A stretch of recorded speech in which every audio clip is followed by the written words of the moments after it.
Halo anak-anak semuanya, bagaimana kabar kalian?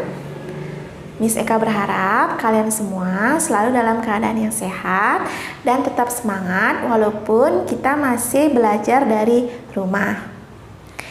Nah anak-anak, di video kali ini Miss Eka akan mengajak kalian untuk belajar muatan IPA pada tema 6, subtema 1.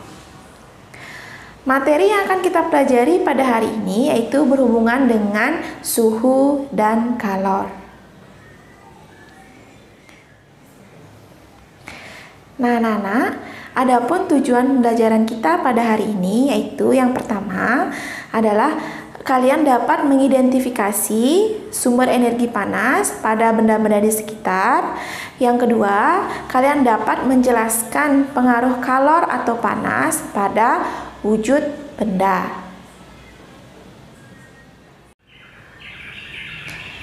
Agar kalian lebih memahami tentang materi ini, Miss Eka akan memberikan beberapa penjelasan. Kalian simak baik-baik ya.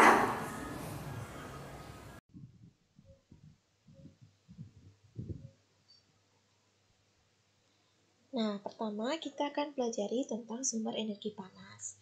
Apa itu sumber energi panas? Sumber energi panas adalah benda atau segala sesuatu yang bisa menghasilkan energi panas. Nah, apa saja yang termasuk sumber energi panas? Di antaranya adalah matahari, api, batu bara, dan benda yang saling bergesekan. Nah, sumber energi panas dapat kita jumpai di alam. Salah satunya adalah matahari.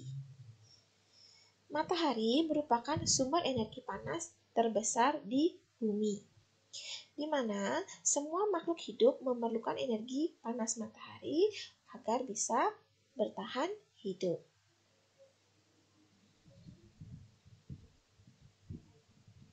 Nah, apa saja yang termasuk sumber energi panas? Di sini Miss menyebutkan beberapa contoh sumber energi panas. Di antaranya yang pertama, sumber energi panas matahari. Yang kedua, sumber energi panas api, di mana panasnya berasal dari api. Yang ketiga, sumber energi panas bumi, di mana panasnya berasal dari panas bumi. Kemudian, sumber energi panas dari benda yang saling bergesekan, misalnya batu yang digesekkan. Kemudian, sumber energi panas listrik yang berasal dari sumber listrik. Nah, apa saja sih manfaat dari sumber energi panas matahari? Ada beberapa manfaat yang disebutkan di sini dari sumber energi panas matahari. Yang pertama yaitu membuat terjadinya siang dan malam. Yang kedua, berperan dalam proses terjadinya awan. Yang ketiga, sumber energi pada panel surya. Yang keempat, berperan dalam proses fotosintesis, di mana tumbuhan membantu tumbuhan untuk membuat makanan sendiri. Selanjutnya, terjadinya siklus perputaran air atau siklus air. Dan yang paling kita rasakan setiap hari yaitu adalah matahari menerangi bumi.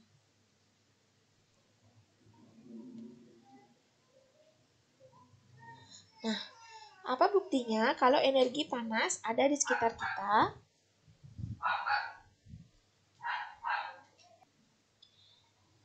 Tubuh jika berada di bawah terik matahari akan merasa panas. Jika kita berada di bawah sinar matahari, maka tubuh kita akan merasa panas. Yang kedua, itu adalah lampu yang cukup lama menyala, jika kita pegang akan terasa panas. Jadi, kalau lampu-lampu di rumah kalian tidak sengaja kalian pegang setelah menyala lama, itu akan terasa panas. Selanjutnya adalah proses pembakaran, di mana saat api menyala, jika tangan kita didekatkan pada api, maka akan terasa panas. Contohnya sini misalnya lilin. Jadi, jika tangan kalian didekatkan pada nyala lilin, maka akan terasa panas. Nah, beberapa contoh kegiatan dan apa sumber energi panasnya. Di sini ada 3 kegiatan yang Miss ambil. Yang pertama adalah menanak nasi. Apa alat yang digunakan? Menggunakan panci dan kompor. Jika menggunakan panci dan kompor, sumber energinya adalah api dari kompor. Jika alat penanak nasinya elektrik seperti magicom, itu adalah sumber energi panasnya adalah listrik. Menyetrika pakaian. Jika kalian menggunakan setrika arang, maka sumber panasnya itu dari panas dari arang. Jika kalian menggunakan listrik, sumber energi panasnya adalah dari listrik. Terakhir adalah menjemur pakaian.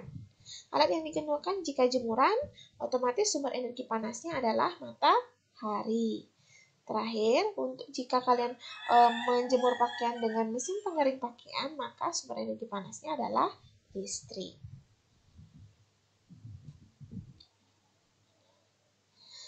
Selanjutnya adalah pengaruh kalor atau panas terhadap benda,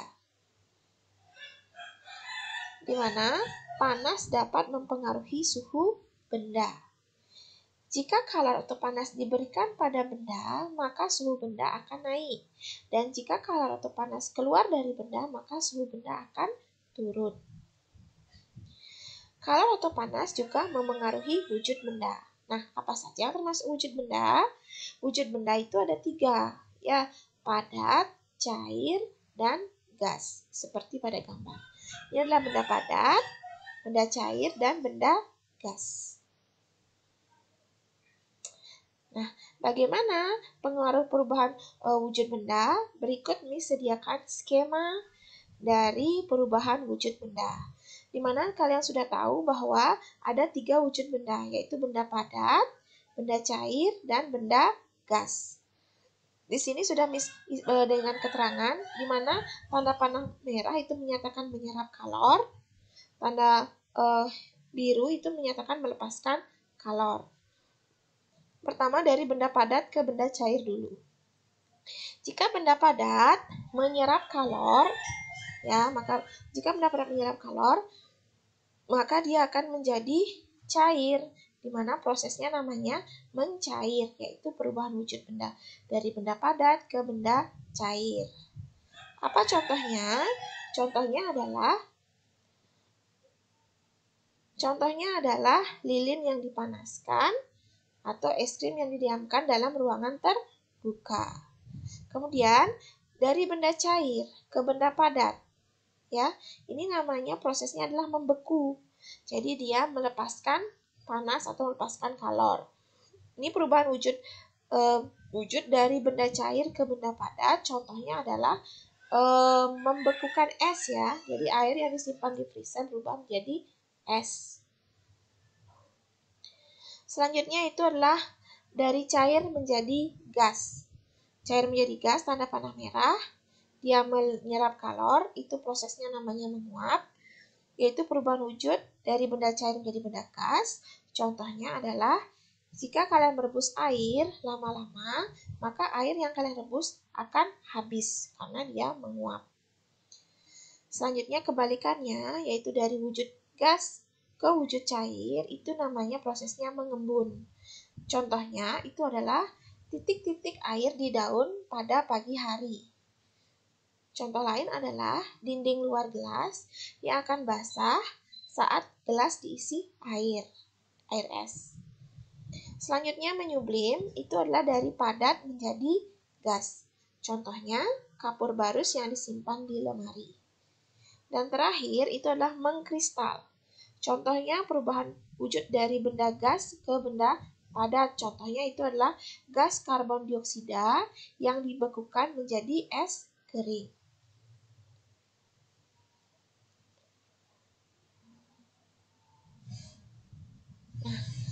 Alat untuk mengukur suhu itu disebut dengan termometer. Jadi suhu badan kalian kalau kalian panas, biasanya ibu kalian menggunakan termometer. Di mana termometer ini menggunakan prinsip pengaruh suhu terhadap perubahan volume zat. Volume zat cair memuai jika dipanaskan dan menyusut jika didinginkan. Jadi termometer ini dia menggunakan air raksa. Ada 4 satuan termometer yang biasa digunakan, yaitu Celsius, antara kisaran 0 sampai 100 derajat Celcius. Reaumur suhunya dari 0 sampai 80. Fahrenheit itu suhunya antara 32 sampai 212 dan Kelvin suhunya antara 273 sampai 373. Ini yang disediakan adalah contoh dari termometer Fahrenheit dan Celcius.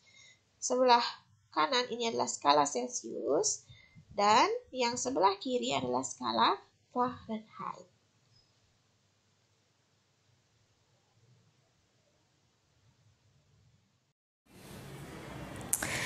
Nah, sekian penjelasan tentang materi hari ini. Bagaimana? Apakah kalian sudah paham tentang materi hari ini? Miss Eka berharap kalian semua paham tentang materi ini. Untuk lebih mengasah kemampuan kalian dalam memahami materi ini, Miss memberikan kalian beberapa soal. Soal akan Miss kirimkan dalam bentuk PDF. Nanti anak-anak silakan kerjakan pada buku latihan atau double folio dan dikumpulkan pada Google Classroom kelas masing-masing pada topik IPA.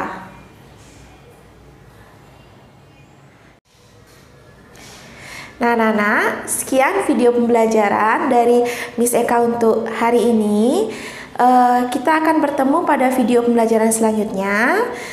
Anak-anak tetap semangat, tetap jaga kesehatan, dan sampai jumpa pada video pembelajaran selanjutnya.